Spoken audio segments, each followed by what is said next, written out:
Just want to give a shout out to all my fans watching. What's up?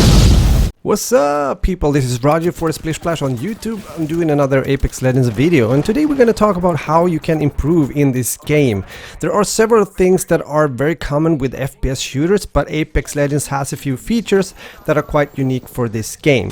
I'm gonna try and touch base regarding some basic things that are important to remember, even though you might be an experienced player, but especially also if you're new to the game, there are several things that you can consider that will improve your gameplay. In this video I will talk about aiming, weapon combos, map drops, communication, movement and timing.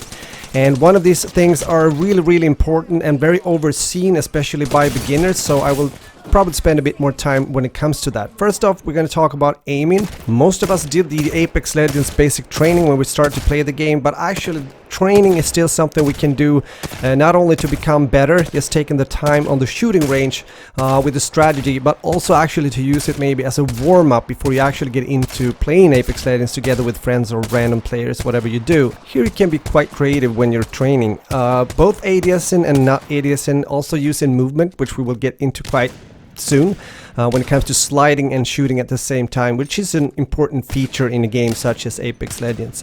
So again, be creative, try your favorite weapons, but also take your time to actually try something that you're not good at. When it comes to training with different weapons, we should also consider the kind of combos the weapons we use together. And I made a video before when it comes to different weapon combos that I believe are really good, even though a few things have changed now into Season 2 when we have a few more to choose from. However, this is very important, and I would highly suggest you to take your time if you want to try a new combination, not only testing it for like 1-2 hours, but actually a few days in a row, so you get like comfortable with it and also get back into the training, the shooting range. That will also help you to master the weapons even better. And remember, a certain combination of weapons aren't good just because a very good Apex Legends player says it on YouTube, if it's a pro player or whatever. It is up to you actually how you play your play style and how the weapons work for you. So try to find that sweet spot, that kind of combination that you feel comfortable using. I have a few that I kind of mix and also use in different parts of the map, you might say, if it's in the beginning or at the end. Sometimes I switch a weapon because I feel it's better, for example, at close range when I'm in the inner circle, you might say, at the end. So think about those kind of things and find what works for you.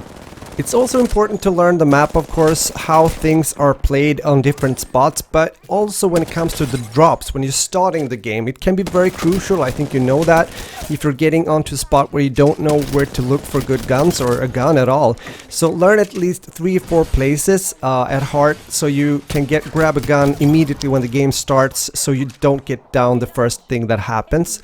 This is a good thing, and of course then you can vary depending on where you start with the dropship on the map, if you have these kind of points that you can choose from. Next up is communication, which I think is a very important thing, although there's not so often that you actually have people using a microphone communicating. Of course, the game has a real good ping system, so make sure to use it as often as you can. It can really help, especially if you're a player that doesn't have a microphone.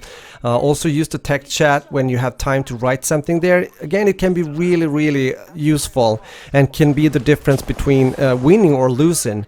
I will now talk about something that I believe is quite overseen and also shows if you're more of an experienced player or not, which is timing.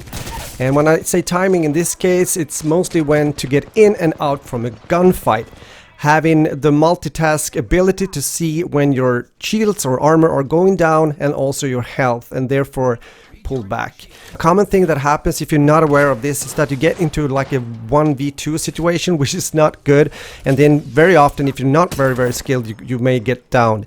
So instead of searching the 1v1s, a lot of people tend to push even though they are so low, and that puts the rest of the team in a very tricky situation. Right here I'm saying that I am healing, and I am also telling my teammates to fall back, since I do see that they are very low when it comes to health, no armor left or shields, whatever.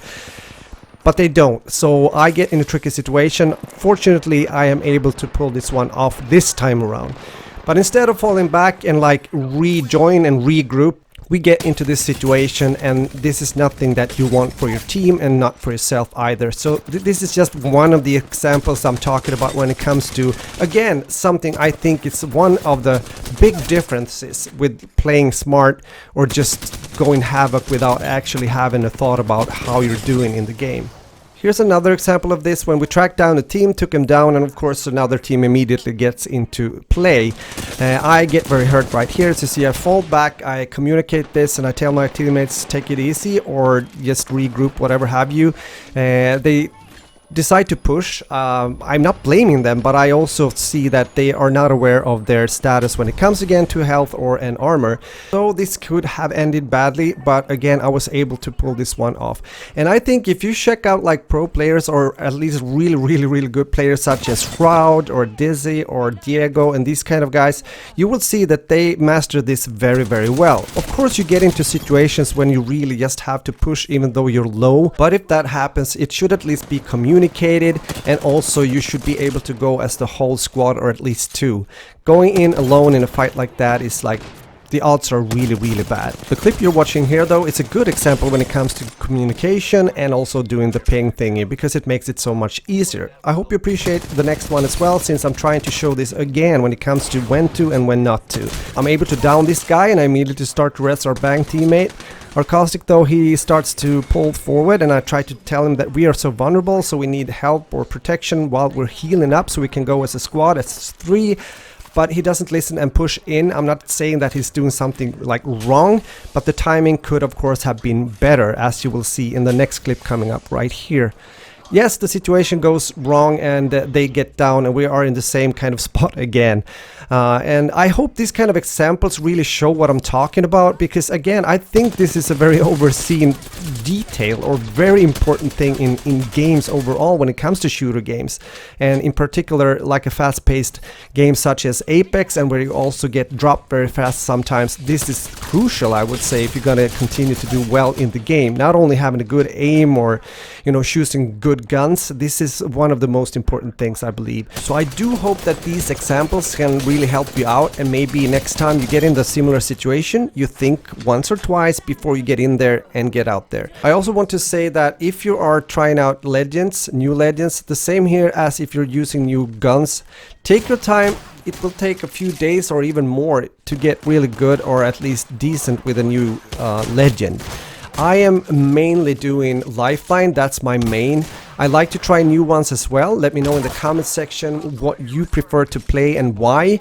Today we have been talking about map drops, 3-4 spots that you need to know and to learn in order to land and get good stuff immediately at the start. At least a proper gun to start with, so you don't get down in the first minute or two. We've also talked about aiming and how you can take advantage of the training in Apex Legends, which might be also good for warming up before getting into games. We've talked about weapon combos, trying to find those that works well for you in different situations. We've also talked about the importance of communication. If you have a headset or a microphone, use it, and use also that ping ability in the game. It's very good if you can do that. It helps out the whole team. We've also talked a bit about movement that kind of incorporates all the things we've mentioned before when it comes to aiming and also the weapon you're using. But don't be afraid to try to learn how to slide and shoot properly, and also maybe you want to crouch a bit when you're shooting sometimes in order to get different angles towards the opponent. That is something I use quite often, and maybe you've seen it already in the clips. Don't forget the awareness of timing. When to get in and out from a gunfight in this game is very important, so don't leave that behind. Thanks for watching. This was 40 Splish Splash, over and out.